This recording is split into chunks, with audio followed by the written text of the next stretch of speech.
네, 안녕하십니까. 이번 시간은 시니어 금융산업에 대해서 여러분들과 같이 학습하는 시간을 갖도록 하겠습니다. 먼저 시니어 금융산업의 개념에 대해서 살펴보면 노후의 안정된 생활을 영위하기 위한 금융상품을 취급하는 금융산업 분야가 되겠습니다. 최근 100세 시대 이런 이야기, 평균수명 연장으로 인해서 대중장수 시대가 열렸다고 합니다. 그래서 우리가 결국은 오래 우리가 생존한다는 것은 그만큼 앞으로 살아가야 될 날들이 많기 때문에 필요한 생활비도 많다는 것을 의미합니다. 그래서 과거의 우리 노년에 비해서 앞으로 미래의 노인들은 노후의 안정된 생활을 지속적으로 영위하기 위해서는 금융상품을 취급하는 금융산업이 필요하기 때문에 시니어 금융산업이 필요하다. 또한 은퇴 후 소득이 없거나 소득 규모가 현재 줄어드는 데에 대한 현금 포트폴리오를 준비하는 것도 시니어 금융산업의 영역이라고 볼 수 있고, 근로행위를 할 수 있는 중장년기에 안정적이며 인간다운 노후를 준비하기 위해서 연금, 저축, 부동산 등을 활용하며 미래 소득을 사전에 준비하는 것을 또 시니어 금융산업의 영역이라고 볼 수 있습니다. 또한 인생의 황혼기에 경험하는 자산관리, 상속과 같은 금융 관련 사항을 전문적으로 처리할 수 있도록 지원하고, 중장년기에 노후를 대비하여 준비하는 저축 관련 상품, 노후자산 관리, 노후 보장을 위한 보험 등 총괄 영역을 우리가 말할 수 있습니다. 그래서 우리가 금융산업은 이미 우리 영역에 깊숙이 자리 잡고 있고, 또 특히 이렇게 장수시대가 되면서 금융산업의 필요성이 높아지고 있는데, 특히 시니어 계층이 늘어나고 있면서 시니어 금융산업의 앞으로 영역도 계속해서 활성화될 것으로 기대가 됩니다. 자, 그러면 시니어 금융산업이 왜 필요하게 되는지 영역을 봤다면 시니어 금융산업의 필요성을 약 7가지 정도로 우리가 살펴볼 수 있습니다. 첫 번째, 평균 수명 증가로 노후 기간이 길어졌다. 자, 통계에 하면 우리가 1970년도에 우리나라 남녀 평균 수명이 62.3세였는데 2020년에 83.3세로 무려 50년 동안에 21년이 늘어날 만큼, 1년에 평균 수명이 0.4씩 늘어날 만큼 우리나라는 전 세계에서 가장 빠른 고령화 속도를 따라잡고 있는 최장수국으로 지금 가고 있는 중입니다. 그래서 노후기간이 길어진 만큼 그만큼 우리가 시니어 금융산업 노후 대비가 필요하다. 두 번째, 노후 대비 자산 증식을 위한 투자 필요성이 증대됐다. 과거에 우리가 저금리 시대, 고금리 시대에는 예금이나 어떤 또 성장 시대에서는 또 부동산 이런 것으로 우리가 자산을 증식할 수 있었지만, 이제는 저금리 시대에 이제 투자의 필요성이 있기 때문에 또 시니어 금융산업이 필요하게 되었다.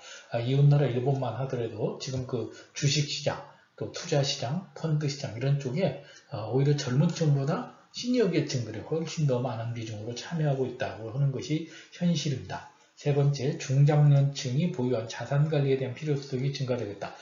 참고로 뒤에서 바로 보여드리겠습니다만 우리나라 평균 자산에 비해서 중장년층 50대 이상이 보유한 자산이 약 4억 7천 정도로 해서 평균 자산에 비해서 많습니다. 그래서 이 사람들이 가지고 있는 자산을 어떻게 하면 제대로 관리를 할 수 있는지 이런 자산관리 필요성이 증가되고 있죠. 네 번째, 우리나라 뒤에서 설명드리겠습니다만 3층 부장제도의 어떤 연금제도가 불안하기 때문에 여기에 대한 어떤 보완 필요성에 의해서 시니어 금융산업이 필요하게 되었고, 다섯 번째, 노후기간, 간병 및 요양에 대한 금융수요가 꾸준히 증가하고 있다. 특히 우리나라 2018년 통계 기준을 보면은 남자의 평균 수명이 약 79.7세인데 건강 수명은 64세. 그 다음에 우리가 건강하지 못한 우리가 그 질병 기간, 우리가 투병 기간이 15.7세 정도 된다고 합니다. 그런데 여자는 평균 수명이 85.7세인 거에 비해서 건강 수명은 64.9세, 그 다음에 질병 기간은 20.9세로서 여성 같은 경우는 거의 일생의 4분의 1 정도를 우리가 질병으로 노년을 보낼 만큼, 특히 2019년도 건강보험관리공단의 통계에 하면은 우리나라 전체 건강보험 보험금 지급액 중에서 약 36조, 전체 비중이 41.4%가 65세 이상 노인에 대해서 간병비로 나갈 만큼 그런 비용들이 나가기 때문에 금융수요가 또 증가되고 있다. 그래서 최근에 실버보험이라든지 건강보험, 이런 또 시니어 건강보험, 치매보험 이런 것들이 굉장히 활성화되고 있습니다. 여섯 번째, 재산 증식의 수단으로 부동산 투자 비중이 크다. 바로 뒤에서 설명드리겠습니다만 현재 우리나라 자산을 100으로 놓고 봤을 때 우리나라는 금융자산과 비금융자산의 비중을 보면은 비금융자산이 훨씬 더 많은 비중으로 나타나 있습니다. 아무래도 이 비금융자산 기록은 부동산이기 때문에 우리나라는 부동산 불패 신화로 인해서 사람들이 부동산을 가지고 있는데 이 부동산이 가장 큰 문제는 환금성이 떨어지게 되고 굉장히 장기간 투자해야 된다 이런 문제점이 있기 때문에 노년에는 또 이런 비중을 줄여야 되는 쪽에서 시니어금융산업이 필요하다고 말씀드릴 수가 있습니다. 7번째, 노후를 위한 위험에 대비한 보험 수요도 꾸준히 증가하고 있다. 이런 7가지 측면에서 시니어금융산업이 필요하게 되었다. 자, 그러면 먼저 첫 번째, 주요국 가계자산 구성비를 보면은 한국, 일본, 미국, 영국을 놓고 봤을 때 비금융자산은 쉽게 말해서 부동산을 말하고 금융자산은 우리가 말하는 이제 금융권에 나는 걸 말하는데 우리나라를 보면은 지금 2018년 통계로 보게 되면 여러분들이 보시는 것 같이 거의 1대2 정도로 금융자산 대비 비금융자산이 높은데 다른 나라, 이웃나라, 일본, 미국 이렇게 보더라도 미국이나 일본은 오히려 금융자산이 더 비중이 높고 비금융자산이 낮기 때문에 이런 관점에서 우리가 선진국의 추세를 따라간다는 관점에서 본다면 우리나라의 시니어금융의 미래는 굉장히 밝다고 예측할 수가 있습니다. 자, 그 다음에 우리나라 가계금융자산의 구성을 연도별로 쭉 보면은 특히 그 구성에서도 보면 2020년 기준으로 보면은 금융자산 비중이 비금융자산 비중에 비해서 낮음에도 불구하고 그 중에서도 특히 비중이 높은 것이 현금예금이라든지 보험연금 이런 식으로 해서 주로 어떤 안정성 자산으로 구성이 되어 있고 수익이 높은 금융투자상품 비중은 약 4분의 1 정도밖에 안 되더라. 그래서 앞에서도 설명드렸습니다만 이웃나라 일본 같은 경우는 지금 금융투자 상품에서 가장 큰 비중을 차지하고 있는 것이 시니어 계층인데 우리는 오히려 시니어 계층들에 가지고 있는 자산이 안전자산 위주로 되어 있어서 그런 면에서 보면 앞으로 저금리 시대의 어떤 그 금융자산의 금융투자 상품의 어떤 전환으로 인한 어떤 시장, 상품 개발 이런 것들이 지속적으로 확대되리라고 예상이 됩니다. 자, 연령별 1인당 총자산 현황을 우리가 신한은행에서 2018년도 통계를 발표한 것을 참고를 해보면 20대, 30대, 40대, 50대 어떤 자산 규모를 보면은 50대 이상이 자산 규모도 굉장히 많기도 하지만 특히 그 중에서 보면 금융자산 비중은 낮고 부동산 비중이 다른 연령대에 비해서 특히 이렇게 높다는 걸 알 수 있습니다. 결국은 자산은 많긴 많지만 결국은 현금으로 쓸 수 있는 자산이 없기 때문에 우리나라의 어떤 시니어 금융산업, 결국 시니어 금융산업이 발달하기 위해서는 이 부동산 자산의 현금화, 부동산 자산의 금융자산을 할 수 있는 그런 금융상품, 그런 어떤 그 컨설팅, 그런 패러다임의 전환이 앞으로의 관건이 아닐까 예상을 해봅니다. 자, 이어서 이웃나라 일본을 보게 되면 일본은 지금 2014년도 기준으로 보게 되면 일본은 지금 가장 그 자산이 높은 계층이 바로 60대, 그 다음에 70대, 그 다음에 50대 구성되어 있습니다. 그래서 60대와 70대가 가지고 있는 자산의 규모가 일본의 자산의 약 3분의 2 정도, 50대까지 포함한다면 거의 일본 자산의 8할 이상을 50대 이상이 가지고 있을 만큼 상대적으로 젊은 층이나 청년층은 굉장히 빈곤하고 노년층이 부유하기 때문에 이 노년층을 공략하는 시니어 금융산업이 일본에서도 급격히 발달하고 있고 이 추세는 앞에서 봤던 것처럼 우리나라도 크게 다르지 않을 것이다. 결국은 이 시니어 금융산업이 활성화될 수 있는 것이 결국 수요 있는 곳에 공급이 있다는 것처럼 이렇게 노년층의 자산이 많이 가고 이분들이 결국 투자시장 또 새로운 어떤 현금 포트폴리오를 구성해야 되는 욕구들이 강해지면서 그런 시장의 필요성이 점점 증대된다고 말씀을 드릴 수가 있습니다. 그래서 앞으로 시니어의 어떤 그 시니어 매니지먼트를 보면은 크게 우리가 4가지 영역으로 갈 것이다. 그래서 우리가 이제 쭉 이렇게 분석을 해봤는데 그 중에서 우리가 이제 매니지먼트 관점에서 보면은 금융업계에서는 자산관리 및 연금 등 보험 어떤 매니지먼트 어떤 토탈 케어 서비스가 앞으로 금융권에서 굉장히 앞으로 확산되고 이런 마케팅들이 많이 등장할 것으로 예측이 됩니다. 그래서 주요 은행은 은퇴설계 관련 서비스 이외에도 여러 서비스가 있습니다만은 이미 보험권에서도 재무설계 서비스라든지 헬스케어 서비스와 결합된 통합 케어 서비스 이런 것들이 있습니다만은 주로 은행권을 통해서 은퇴설계 서비스 현재 제공되고 있는 것을 각사가 그래서 발표하는 것을 우리가 취합하는 것을 통계로 말씀드리면, 자료로 말씀드리면 국민은행은 자산관리샵이라고도 미래라는 이런 그 프로그램으로 해서 은퇴 및 노후 설계를 위한 연금정보 점검 이런 서비스를 하고 있고, 신한은행은 미래설계 푸유라는 프로그램으로서 은퇴 설계 및 부동산 상담 서비스 상품을 추천하고 있으며, 하나은행에서는 은퇴 설계 시스템이라는 이런 프로그램을 통해서 비슷한 연령대의 월 저축금액, 은퇴 준비율 비교로 제공하는 프로그램을 제공하고 있습니다. 또한 우리은행은 시니어 플러스라는 프로그램을 통해서 재무상태, 노후준비 상황진단, 은퇴설계, 상품 안내 등을 하고 있고, 농협은 올백 플랜을 통해서 은퇴설계, 자가진단, 전문가 예약상담 서비스 등을 제공하고 있으며, 기업은행에서는 IBK 은퇴설계, 연금무화라는 이름을 가지고 연금 정보를 토대로 예상연금 수령액 등을 제공하고 있습니다. 물론 이것은 2020년 3월 3일 기준이기 때문에 지금은 좀 더 또 새로운 프로그램, 더 나은 프로그램들이 있을 것으로 예상됩니다만, 주로 가장 많이 지금 시니어를 대상으로 시니어 금융 쪽으로 각 금융사, 은행권에서 공략하는 것이 바로 은퇴설계 서비스라는 것을 우리가 예측해 볼 수가 있습니다. 자, 그래서 우리가 시니어 금융 산업의 전망을 보게 되면 전반적으로 실버 산업의 연평균 업종별로 보게 되면 실질적으로 금융권이 실버 산업 분야에서는 상당히 좀 성장 가능성이 높다고 예측이 되고 있습니다. 그래서 전체적인 어떤 그 비중에서는 정보가 가장 높지만 금융도 우리가 실버 산업 분야에서는 기존 산업에 비해서 상당히 비중이 높다. 그러니까 기존 산업의 어떤 그 성장률이 낮다는 것은 앞에서도 보신 것처럼 우리가 젊은 층들은 자산이 없기 때문에 기존 어떤 모태산업 입장에서는 별로 성장 가능성이 높지 않지만 시니어만 대상으로 보면 굉장히 성장 가능성이 높다는 것을 우리가 당분간 예측할 수가 있습니다. 국내 시니어 시장 규모 및 전망, 아마 여러분들이 이것을 많이 보셨기 때문에 여기서 간단하게 보여드리면 고령층이나 금융산업이 2010년 대비 2020년 다른 업종에 비해서 굉장히 성장률, 기간 중 성장률이 가장 높은 분야 중에 하나가 바로 고령층이나 금융산업이라는 것을 이 표를 통해서도 예측할 수 있습니다. 물론 이것은 과거에 예측했던 거기 때문에 이대로 실적이 다 맞을지는 우리가 좀 점검을 해볼 필요가 있다고 말씀드릴 수가 있습니다.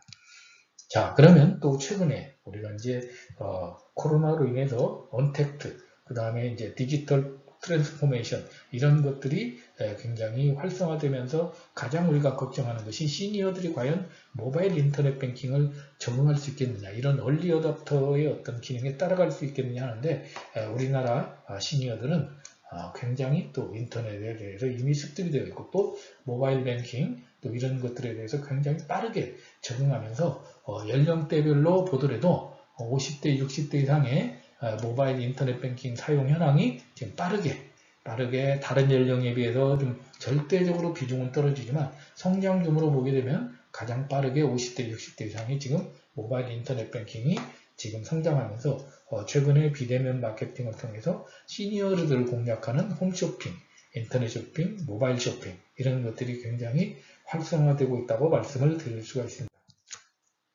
자, 그러면 시니어 금융산업의 분류를 크게 세 가지 영역으로 볼 수가 있습니다. 그래서 먼저 금융상품 영역, 개인자산관리 영역, 전문자산관리 영역 이렇게 분류할 수가 있는데, 금융상품에서는 우리가 예금 적금, 주식, 채권, 펀드, 보험, 연금, 신탁 이런 분야로 살펴볼 수가 있으며, 또한 개인자산관리라는 것은 금융상품을 이용하여서 개인 스스로가 자산관리를 잘 할 수 있도록 도와주는 모든 자산관리 서비스를 지칭하면서 전문가의 조언은 받지만 스스로 계획을 수립하는 것이 개인자산관리의 특징이라고 볼 수 있습니다. 하지만 우리가 또 VIP 마케팅이라든지 이렇게 전문자산관리 쪽으로 가게 되면 자산관리사가 개개인의 라이프 스타일에 맞추어 전문적이고 체계적으로 관리해주는 모든 자산관리 서비스를 지칭하는 영역으로 이렇게 크게 금융상품 영역, 개인자산관리 영역, 전문자산관리 영역으로 우리가 분류할 수 있다고 말씀드릴 수 있습니다. 자, 이어서 우리가 이제 시니어 금융산업 중에서 유망금융상품의 우리가 영역을 살펴보면 크게 6개로 볼 수가 있습니다. 첫 번째는 자산증식 금융상품. 자산증식 금융상품에는 대표적으로 우리가 투자형 상품 되겠죠. 그래서 투자 목적, 투자 기간, 어떤 투자 수익률에 따라서 자산증식 금융상품으로 분류하는 내역들이 있습니다. 뒤에서 세부적인 내용을 살펴보겠습니다. 두 번째는 노후준비 금융상품입니다. 노후준비 금융상품 대표적인 것은 3층 보장으로 대표되는 국민연금, 퇴직연금, 개인연금에 대해서 우리가 또 준비를 하는 방법이 있겠죠. 세 번째는 사망보장 금융상품. 우리가 장기로 가게 되면서 인생이 길어지면서 또 갑작스럽게 우리가 사망하게 되는 그 리스크에 대비하는 정기보험, 종신보험 내지는 이런 보장 리스크를 대비하는 또 보험 영역의 시장이 또 활성화될 수가 있습니다. 네 번째는 건강관리 금융상품으로 특히 앞에서 보신 것처럼 우리가 노년기에 평균 수명도 늘어나지만 질병기간도 늘어나는 만큼 그 건강관리에 대비하는 실버보험이라든지 치매안심보험이라든지 이런 건강관리 금융상품의 영역도 앞으로 금융권에서 굉장히 관심을 가져야 될 활성화될 영역이라고 말씀드릴 수가 있습니다. 다섯 번째는 제가 가장 관심을 가지고 있고 저는 가장 기대가 되는 영역이 신탁 부분이라고 생각합니다. 그래서 이 신탁의 앞으로 가장 우리나라에서 좀 유망된 금융권의 영역이 아닐까. 이미 하나은행을 비롯한 일부 은행들이 하나은행 같은 경우는 10여 년 전부터 뛰어들어서 지금 신탁 부분에 나름의 고유 브랜드를 가지고 시장을 선도하고 있는 그런 상황이고, 이웃나라 일본은 이미 신탁이 시니어 금융상품에서 가장 좀 비전 있고 획기적인 어떤 발전하는 영역이라고 말씀드릴 수가 있습니다. 자, 여섯 번째는 금융권이라고 볼 수 있을지 모르겠습니다만은 주택연금과 농지연금, 어떤 그 3층 보장에서 부족한 것을 우리가 대출 제도로 활용한 주택연금과 농지연금의 영역도 또 앞으로 눈여겨볼 영역이 아닌가 생각합니다. 자, 그러면 각각의 영역에 해당되는 금융상품의 내역들을 뒤에서 간단하게 또 소개를 해드리도록 하겠습니다. 먼저 첫 번째 자산증식 금융상품의 영역은 우리가 이렇게 투자기관, 투자 목적에 따라서 이렇게 다양한 상품들을 이렇게 분류할 수가 있습니다. 여러분들이 워낙 좀 많은 상품이 나열되어 있어서 잘 이해하실지는 모르나 여기에서 내가 나의 라이프 스타일이나 투자 목적, 투자 기간에 따라서 우리가 투자 목적, 투자 기간과 투자 성향에 따라서 선택을 할 수가 있는 거죠. 그래서 내가 짧은 기간에 대해서는 뭐 CMA나 MMF 중에서 선택한다든지 아니면 1년에서 3년에서는 뭐 적립식 펀드라든지 이런 정기적금 이런 걸 한다든지 10년 이상에서는 예를 들어서 장기성 어떤 변액연금이라든지 거치식 연금 어떤 이런 상품으로서 내가 나의 투자 목적, 투자 기한, 투자 성향에 맞는 금융상품을 선택하는 이런 시장이 개인 자산관리, 전문 자산관리 영역에서 점점 더 활성화되고 거기에 맞는 포트폴리오를 구성하는 그런 어떤 그 영역들이 더 세분화되고 진화될 것으로 예측이 됩니다. 두 번째는 우리가 3층 보장 제도로 이해되는 바로 연금 시장이 되겠습니다. 그래서 국가에서 보장하는 국가보장에서 대표적인 국민연금이죠. 기본적인 생활보장을 해주는 국민연금에 대한 시장, 그리고 또 기업에서 안정적인 생활보장을 하는 퇴직연금 시장, 그리고 거기에서도 부족한 부분을 해결하는 마지막 3층 보장인 개인 보장에 있는 여유 있는 생활보장은 개인연금 시장, 이런 3층 보장 제도에 대한 어떤 연금 시장이 앞으로 더 많은 그 다양한 상품, 다양한 포트폴리오, 또 다양한 어떤 영역에서 진화될 것으로 예측이 되고 이 시장은 계속해서 커질 가능성이 높다고 예측이 됩니다. 세 번째는 우리가 이제 또 아까 보장 시장이라고 했죠. 그래서 우리가 인생을 살다 보면 우리가 라이프 사이클이 길어지면서 내가 생로병사라는 피할 수 없는 영역을 만나게 되는데 문제는 이 생로병사가 순서대로 되지 않는다. 그래서 먼저 내가 사망에 대비해서는 또 조기에 사망하는 어떤 유가족의 생활보장을 하는 어떤 정기보험이나 종신보험을 가입하고 또 후반부에서는 이 노년기 어떤 생활자금으로 쓰고 남은 거에 대한 어떤 재산장독이라든지 상속세를 준비할 수 있는 종신보험이나 이런 것들을 하는 사망보장의 상품의 어떤 시장들이 있을 것이고 또 질병에 따라서는 우리가 젊었을 때 우리가 60세 이전까지는 경증질환이라든지 어떤 각종 사고재해에 대비한 치료비 보장의 어떤 특약이나 이런 상품들을 가입할 수가 있고 60세 이후에는 중증질환 및 장기간병에 대비한 치료비, 간병비 보장으로 각각의 어떤 라이프 스타일과 본인의 어떤 건강 상태에 맞는 그런 상품으로 생로병사를 대응할 필요가 있습니다. 또 생로 어떤 늙어가고 이런 그 태어나고 이런 거에 대해서는 우리가 30세에서 60세까지 경제활동을 하는 기간에는 자녀 교육이나 자녀 결혼 등 목돈 지출에 대한 준비를 하는 우리가 변액연금이라든지 펀드 상품 이런 상품들을 결합한 VUL 이런 것들이 활성화될 것이고 또 노년기에는 고령화 시대에 대한 노후 생활에 대한 어떤 연금 상품으로 각각의 어떤 구간과 또 목적에 따른 생로병사의 사이클에 따른 그 이벤트에 따른 대응 방안을 적절하게 하는 컨설팅 마케팅이 더욱더 필요할 것이라고 예측이 됩니다.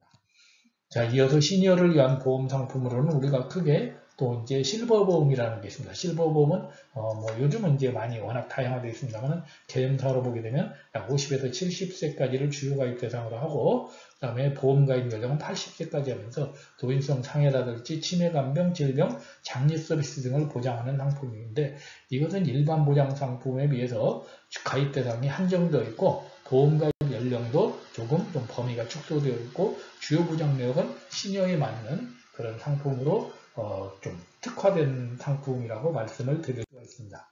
자, 이어서 우리가 이제 또 하나의 영역인 주택연금과 농지연금, 주택연금과 농지연금도 과거에 비해서 굉장히 가입자가 늘어나면서 빠르게 노년기였던 생활자금, 포트폴리오로 활용되고 있는 상태입니다. 그래서 주택연금 같은 경우는 2021년부터 주택소유자 또는 배우자가 만 55세 이상, 60세에서 55세로 가입 연령이 낮아졌고 부부 기준 공시가격 합이 우리가 과거의 시가에서 9억 이하로 우리가 조금 더 좀 가입 대상을 확대한 것이 특징이며 또 만약에 본인이 연금을 받다가 남는 게 있으면은 자녀들에게 상속이 되는 이런 그 방법으로 활용되는 주택연금이 있으며 또한 내가 주택 외 또 시골에 있는 논밭, 과수원 등이 있으면 농지 소유자가 과거에 또 65세였는데 이번에 또 개편이 되면서 60세 이상으로 우리가 주택연금도 가입 연령을 하한했듯이 농지연금도 5년 정도 하한이 되면서 5년 이상의 농업인 경력이 있다면 실제 영농에 이용 중인 농지를 통해서 주택과 농지연금을 통해서 노후자금을 마련하는 방법도 하나의 우리가 이제 좋은 어떤 솔루션으로 이런 시장도 앞으로 금융상품과 결합된 콜라보 상품들이 상당히 진화하는 것으로 시장이 예측이 됩니다. 자, 이어서 이제 신탁에 대해서 우리가 이제 따로 이 신탁에 대해서 학습을 하고 있습니다만은 또 하나의 가장 또 발전 영역이라고 하면 신탁이라는 것은 믿고 맡긴다는 말처럼 신탁이라는 것은 위탁자, 수탁자, 수익자, 위탁자라는 것은 자산을 맡기는 사람이고 수탁자는 재산을 맡는 어떤 금융기관을 말하죠. 그래서 위탁자가 수탁자한테 재산을 맡기는데 이것을 본인한테 주는 수익자를 본인으로 하는 자익신탁이 있을 것이고 또 본인이 아닌 타인에게 주는 타익신탁을 통해서 위탁자가 자신의 권리나 재산을 맡겨서 수익자에게 넘기는 신탁이 앞으로 굉장히 그 니즈나 수요가 많아질 것으로 예상되고 여기에 따르는 신탁에 대해서는 우리가 다른 시간에 좀 세부적으로 학습을 해서 여러분들에게 소개해드릴 기회를 갖도록 하겠습니다. 그래서 신탁의 활용은 이미 우리나라에서는 아직은 미흡하지만 미국 같은 경우 이렇게 보면은 월트 디즈니라든지 엘비스 프레슬리라든지 마이클 잭슨 또 한 10여 년 전에 사망한 스티브 잡스까지 유명인들이 이미 생전에 본인의 어떤 생전 유언 신탁이라든지 어떤 사전 신탁을 통해서 자신이 갑작스럽게 사망하더라도 자신이 원하는 방향으로 자산이 이전되고 효율적으로 설계가 될 수 있고 본인의 어떤 원하는 대로 자산이 이전될 수 있는 그런 플랜으로 신탁이 활용되고 있는 사례를 우리가 많이 볼 수 있습니다. 자, 마지막으로 시니어 금융산업의 전망은 그러면 어떻게 보느냐 크게 네 가지로 볼 수 있습니다. 첫 번째 노인인구가 증대되고 소득이 증대되고 평균 수명이 증대되면서 실버 금융산업은 향후 급속하게 확대될 것으로 전망된다. 이 앞에서 여러분들이 여러 가지 통계를 통해서 충분히 그런 것들은 예측할 수 있었습니다. 두 번째 국민연금 등 공적연금의 중요성은 낮아지고 민간 실버 금융시장은 다양화되면서 확대될 예정이다. 그래서 그리고 이제 과거에 우리가 3층 보장제도를 통해서 이렇게 공적연금의 중요성이 굉장히 높아졌었는데 그거보다는 어떤 사적 영역이 훨씬 더 확대될 것이다. 세 번째, 소득이 불확실한 농어민, 농지, 전답, 과수원 등 토지를 담보로 할 수 있는 방안이 필요하다. 그래서 이미 농지연금이 나와 있습니다만 이제 어민도 본인이 가지고 있는 어업권을 담보로 하는 어떤 농업 서민을 위한 뭐 연금이라든지 이런 식으로 해서 또 살림을 갖고 있는 분들은 또 살림을 활용할 수 있는 이런 연금제도 다양한 각종 어떤 우리가 그 자원을 갖고 있는 분들을 대상으로 하는 그 시장이 확대될 필요가 있다. 네 번째는 아무래도 이런 또 자산을 가지고 있지보다는 저소득층을 위한 공적 실버금융 상품 확증이 필요하다고 말씀드릴 수가 있습니다. 자, 오늘 여러분들에게 소개해드린 시니어 금융산업, 물론 우리가 아주 세세하게는 들어보지 못했지만 아마 이 시간을 통해서 여러분들이 시니어 금융산업의 어떤 전망, 그다음 시니어 금융산업의 현황, 시니어 금융산업을 대표하는 상품 이런 것들을 아마 충분히 여러분들이 이해하시는데 도움이 됐을 것으로 생각합니다. 이상으로 강의를 마치도록 하겠습니다.